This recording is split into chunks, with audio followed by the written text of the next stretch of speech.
الخير يلي معانا يلي معانا الكرم غنى وطهانا والشمس هي طالعة وضحاها والطير يسرح في سماها يلا معاها يلا معاها يلا معاها يا صباح الخير يلي معانا يلي معانا. حبايب قلبي، ازيكم؟ عاملين ايه؟ يا رب تكونوا كويسين وبخير ان شاء الله. النهارده بقى جايلكم كده بفيديو جديد. هننضف مع بعض البلكونه، وهننضف برضو الاوضه التانية، اوضه الاطفال. فيلا نشوف هنعمل ايه مع بعض. بصوا بقى، انا هنا كان عندي كده البلكونه يعني تقريبا من ساعه رمضان ما نضفتهاش التنظيفه الحلوه دي. فدخلت كده لقيتها مليانه تراب وكنت عايزه انشر، يعني سدت نفسي بصراحه. فروحت داخله بقى جبت الفرشه وحضرت الميه والحاجه وخرجت كل الحاجات اللي فيها، وقلت يلا بقى ايه، هقوم عليها بقى واخلصها على طول. جبت بقى الفرشه اول حاجه ورحت منزله التراب من على السور وكنستها كده. وبصوا بقى هنا كده ايه، جبت فردة شراب كده اللي هو من الشرابات الشتوي التقيلة دي، وهي دي احسن حاجة، يعني سهلت عليا التنظيف قوي في الحتت الحديد اللي انتوا شايفينها شايفين بصوا ملولوة ازاي. فدي بتبقى صعبة شوية في التنظيف. فيلا بقى كده شوفي بقى شرابات جوزك ولا اي فرد عندك مش لاقيه لها الفردة التانية يعني، ويلا اعملي بيها. هتلاقي بصي ايديكي كده هتبقى يعني مالكة المكان اللي انتي بتنضفيه. بصوا نتفت بقول لكم كده معايا على طول، ويعني بصراحة ما تعبتش فيها خالص. فشايفين بعد ما خلصت بقى السور الحديد ده وكنت عملت المنشر والحبلة بتاعته عشان لما اخلص يعني انشر على طول، رحت جايبة بقى سلك اللي هو المواعين، السلك العادي. بصوا انا عندي السور هنا شايفين يعني متطين، انا مش عارفة، يمكن ده يكون من المطرة مثلا لان انا اخر دور. فلما المطرة بتنزل فبتنزل بقى ايه بتراب وكده بتدخل البلكونة. فشايفين الحيطة عاملة ازاي. انا هنا حاولت بقى على قد ما اقدر، وكنت حاطة في المية كلور، وحاطة صابون مواعين، وحاطة كربونات وكذا حاجة. بس بصوا انا طبعا هنا قعدت اعمل فيها كتير على قد ما قدرت، يعني شايله لكم جزء كبير من الفيديو، بس ما يعني انا مش راضيه عن النتيجه بصراحه. بس انا ريحت ضميري برضو وايه وعملتها. فهشوف بقى كده ممكن اجيب لها سترس او حاجه اجمد شويه عشان شكلها مش حلو خالص. بس انا كده ايه زي ما قلت لكم، انا يعني ضميري مرتاح، عملت اللي عليا تمام كده. بس بعد كده بقى جبت جردل المية حلو كده ودلقت بقى في الارض بكلور، وكنت حاطه شويه اسمه ايه، كلوريكس. وقعدت بقى ايه اغسل كده في السيراميك والحته اللي هي الجوانب السفل دي. بصوا شايفين الميه بقى نازله يعني من عالسور كانها بقى لها 100 سنه، رغم ان انا بعمل البلكونه دي يعني كل يومين 3 ولا حاجه. بس هي طبعا انتوا عارفين بقى بلكونه يعني شارع يعني تراب. فالمهم خلصت كده ولميت الميه كلها، وبعد كده نشفت على طول اهو، والدنيا كده تمام. وانا كده هيبقى ايه يعني هبقى مبسوطه وانا بنشر. شايفين كان عندي كمان هنا القارورة بتاعت المية دي بصوا، والفرن ده انا شايلاه دلوقتي يعني مش بستعمله. أه بستخدم اللي هو بتاع البوتاجاز، يعني قلت اريح ده شوية واوسع على نفسي المطبخ شوية.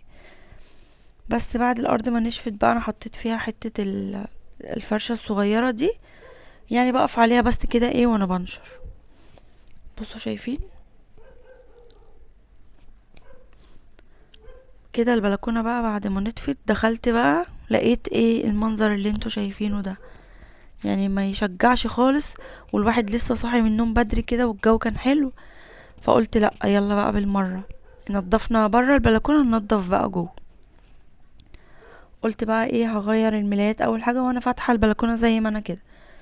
كان الفرش ده بقى له كذا يوم، فكفاية عليه كده بقى. رحت فكة الكياس بتاعة المخدات دي، وشلت بقى الملايات، وقلت يلا بالمرة همسحها واشيل السجاد وهوي الدنيا كده شوية عشان نحس بنظافة.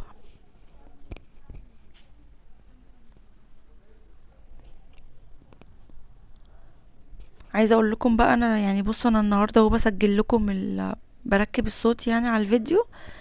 آه الروتين ده كان المفروض يوم الخميس، هو عدى يوم الجمعة بس، والنهاردة هو السبت.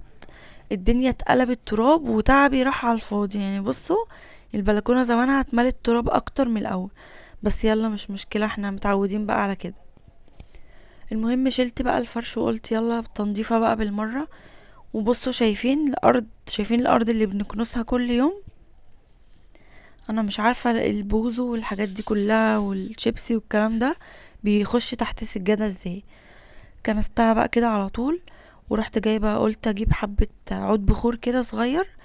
عايزه اقول لكم ان هو حلو قوي، وبيقعد العود التخين ده بيفضل تقريبا شغال 8 ساعات، مش زي رفيع التاني اللي بيخلص على طول ده. لا ده حلو قوي وريحته حلوه كمان. اسمه الاندلس. علبه حلوه طويله كده وفيها تقريبا 5 ب40 جنيه، فحلو يعني لو لقيتوها هاتوه. بس كده بقى كنت خلاص بعد ما كنسته قلت بقى البخور يديني طاقة ايجابية كده، وابقى شامة ريحة حلوة حواليا وانا بنضف. رحت بقى جايبة الطقم الحلو الملون الجميل ده. آه هنا كنت بساوي بقى الملاية كده على طول، بصوا في ثواني، شايفين؟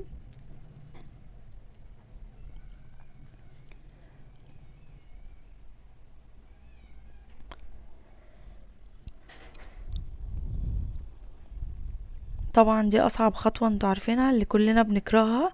فانا ما عنديش بقى حد يشد المخدة قدامي وكده، فبركب اول بس الطرف بتاعه وبفضل بقى ايه اشد كده فيها يمين وشمال، فبتدخل يعني معايا. هي بس المخدات الفايبر دي لما بتبقى مليانة قوي بتبقى صعبة شوية، لكن الخداديات بتاعتها دي انا عندي هبطانة شوية، يعني بتفضي منها شوية ومع الاستعمال كده هبطت، فاحلى يعني مريحة كمان قوي. شايفين؟ بصوا الجو كان حلو ازاي والشقة منورة كده. اصحوا بدري بقى وخلصوا حاجاتكم كده واعملوا زيي. يا رب الفيديو يكون مشجعكم وتقوموا تقلدوني كده وتعملوا زيي.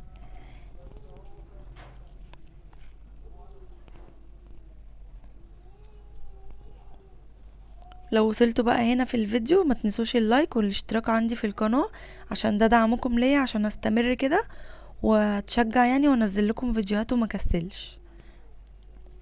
بصوا شايفين النظافة؟ انا كده بس يعني كنست يعني بصوا الارض بقت عاملة ازاي، شايفين؟ فل اهي. بس حضرت بقى هنا مية تاني، وبرضو كان فيها كلوريكس. النهاردة اليوم كله كان كلوريكس بس، ولمعتها كده على طول بالشرشوبة دي. انتوا لو هتلاحظوا غيرت اللي هو الغيار بتاع الشرشوبة ده، عشان التاني كان لونه بيش كده فاتبهدل بصراحة من البلكونة والتراب اللي كان فيها، فسيبته بقى في الحمام منقوع في مية، وقلت لا اغير بقى عشان ايه، يعني هنا الدنيا نضيفة فما بهدلهاش اكتر من الشرشوبة وكده. فبس حطيت النبيتي ده وقلت بقى ايه هو ده اللي همسح بيه هنا.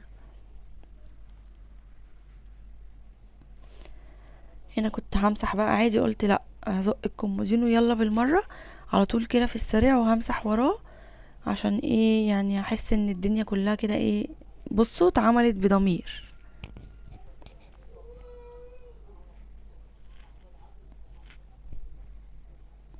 شايفين؟ بصوا النجفة اهي، بصوا باينة في الارض.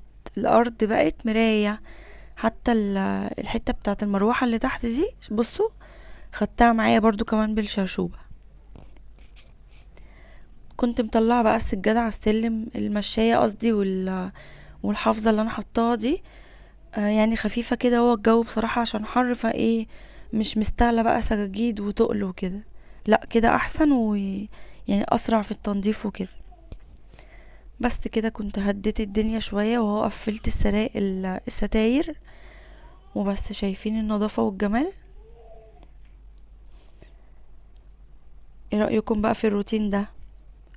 يا رب يكون عجبكم، وما تنسوش اللايك، تحطوا لي لايك اهم حاجة، واشتراك لو انتوا حابين النوع ده من الفيديوهات وعايزيني انزل لكم كل يوم.